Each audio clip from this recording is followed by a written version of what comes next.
Desde los albores de la civilización, el ser humano ha buscado respuestas más allá de lo visible. En distintos rincones del mundo antiguo surgieron lugares sagrados donde lo divino parecía susurrar su voluntad. Primero, el oráculo de Delfos en Grecia, considerado el ombligo del mundo. Allí, la voz de Apolo hablaba a través de la pitonisa, envolviendo el destino en palabras ambiguas que exigían interpretación. Después, el antiguo oráculo de Dodona, donde el viento entre las hojas de un roble sagrado transmitía los mensajes de Zeus. No había palabras escritas, solo el murmullo de la naturaleza. Más al sur, en el desierto entre Egipto y Libia, el oráculo de Amón en Sigua guiaba a reyes y conquistadores. Incluso Alejandro Magno acudió allí en busca de confirmación divina. En Italia, las profecías tomaban forma en las figuras de las sibilas, como la enigmática sibila de Cumas, cuyas visiones eran tan poderosas como inquietantes. Y en Mesopotamia, el destino se leía en la carne misma, la estispicina, el arte de interpretar las entrañas de los animales sacrificados, revelaba la voluntad de los dioses a través de signos ocultos en el hígado. Pero no todos los oráculos eran templos abiertos al cielo. En Levadea, Grecia, el oráculo de Trofonio ofrecía una experiencia distinta y aterradora. El consultante descendía por un estrecho pasaje hacia la oscuridad absoluta. Allí, no había palabras claras, sino una vivencia tan intensa que muchos regresaban incapaces de reír, marcados por lo que habían visto. En Jonia, el oráculo de Claros funcionaba con precisión casi poética. Un sacerdote descendía a un túnel sagrado, bebía de un manantial y emergía pronunciando respuestas en versos perfectos, como si la divinidad hablara directamente a través de él. En la antigua China, durante la dinastía Zhang, los mensajes del más allá se encontraban en huesos y caparazones. Al aplicar calor, las grietas revelaban respuestas. Estos huesos oraculares no solo guiaban decisiones. También dieron origen a la escritura china más antigua que conocemos. En África Occidental, el sistema de Ifá sigue vivo hasta hoy. A través de complejas combinaciones de signos, un sacerdote interpreta el destino y ofrece caminos para restaurar el equilibrio. No se trata solo de prever, sino de transformar. Y en los Andes, el santuario de Pachacamac era el corazón espiritual de toda una región. Desde detrás de un velo, el dios hablaba, controlando terremotos y el destino del mundo. Incluso los incas, tras conquistar la zona, eligieron respetar su poder. Otros métodos, menos conocidos, también buscaban respuestas en lo invisible. En Oropo, el santuario de Anfiarao invitaba a dormir sobre la piel de un animal sacrificado, esperando que los sueños revelaran la verdad. En Tesprocia, el oráculo del Aqueronte permitía hablar con los muertos, invocando sombras en busca de guía. Y en Praeneste, en Italia, el destino se extraía al azar, mediante tablillas inscritas que contenían mensajes antiguos. Distintos lugares, distintos rituales. Pero una misma necesidad, comprender lo incierto. Porque, desde siempre, el ser humano ha querido escuchar lo que el universo tiene que decir. Incluso cuando la respuesta llega en forma de silencio, de símbolo o de misterio. El oráculo, más que un lugar antiguo, es una imagen viva dentro de la psique humana. Para Carl Gustav Jung, los oráculos no eran simples supersticiones, sino manifestaciones simbólicas del inconsciente colectivo, ese estrato profundo donde habitan los arquetipos universales. El arquetipo del oráculo representa la capacidad interior de escuchar lo desconocido, de acceder a una sabiduría que no proviene del pensamiento lógico, sino de lo profundo. En términos junguianos, el oráculo está estrechamente ligado al arquetipo del sí mismo, el centro organizador de la psique. No es una voz externa, es una forma de diálogo con lo más esencial de uno mismo. Cuando en la antigüedad alguien acudía a un oráculo, en realidad estaba proyectando fuera una necesidad interna, la de encontrar sentido, dirección o confirmación. El ritual, el símbolo, el misterio. Todo creaba el ambiente necesario para que el inconsciente hablara. El oráculo enseña varias cosas fundamentales. Primero, que la verdad profunda no siempre es directa. Las respuestas suelen ser ambiguas, simbólicas, incluso contradictorias. Esto refleja cómo funciona el inconsciente, no habla en lógica lineal, sino en imágenes, como en los sueños. Segundo, que el ser humano necesita confrontar la incertidumbre. El oráculo no elimina el misterio, lo revela. Y en ese encuentro, la persona se transforma. Tercero, que la sabiduría requiere interpretación. En Delfos, por ejemplo, la profecía nunca era literal. Era el individuo quien debía asumir la responsabilidad de comprenderla. En psicología, esto es clave, no basta con recibir una respuesta, hay que integrarla.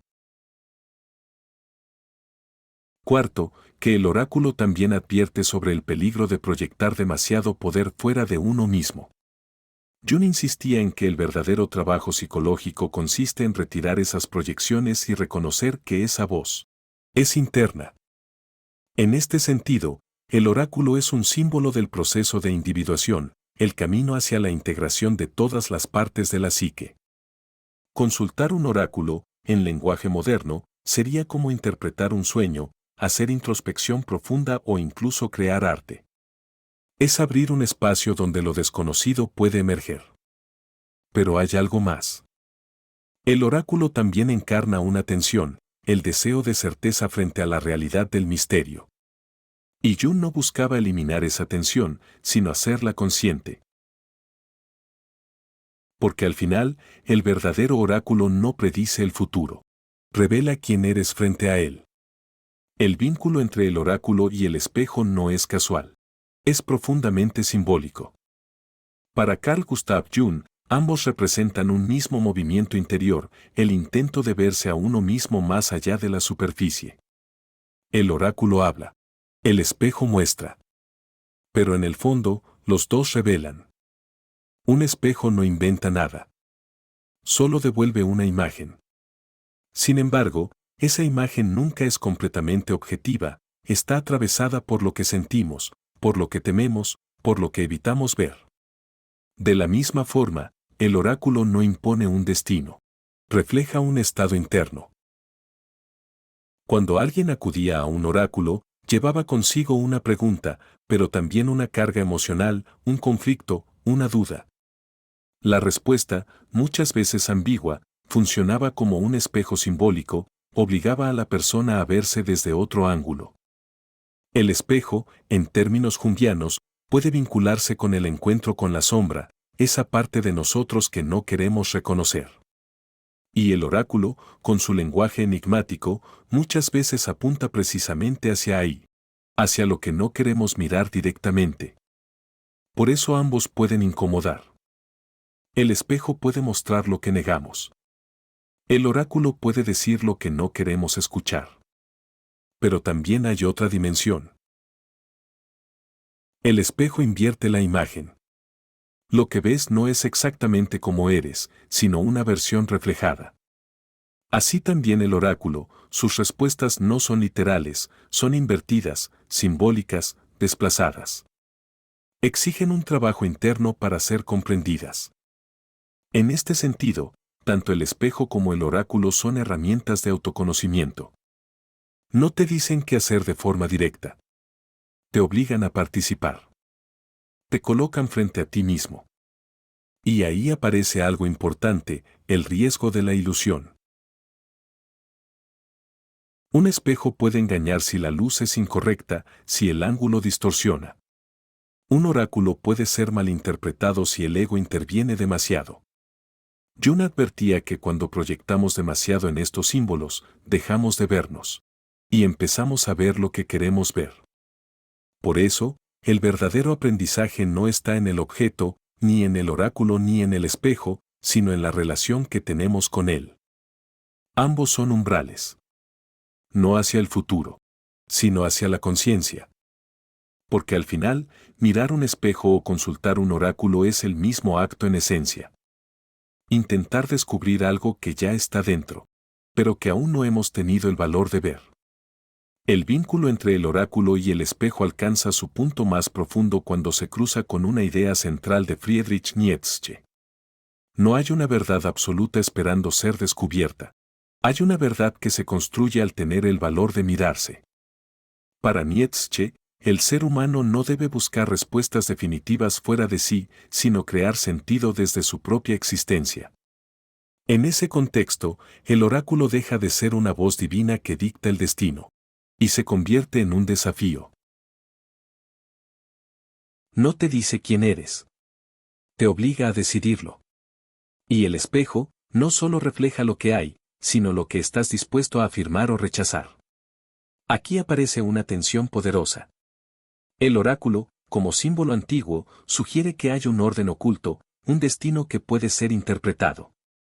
Pero Nietzsche rompe con eso, no hay destino escrito, hay voluntad.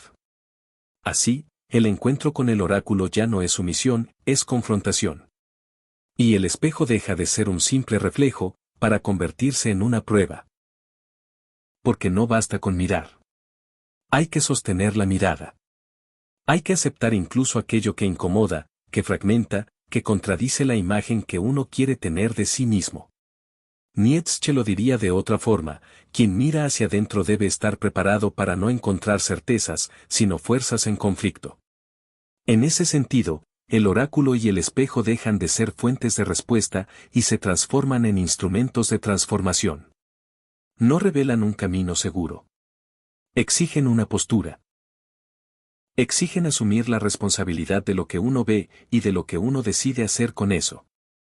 Porque al final, no se trata de descubrir una verdad oculta, sino de tener la fuerza para crearla.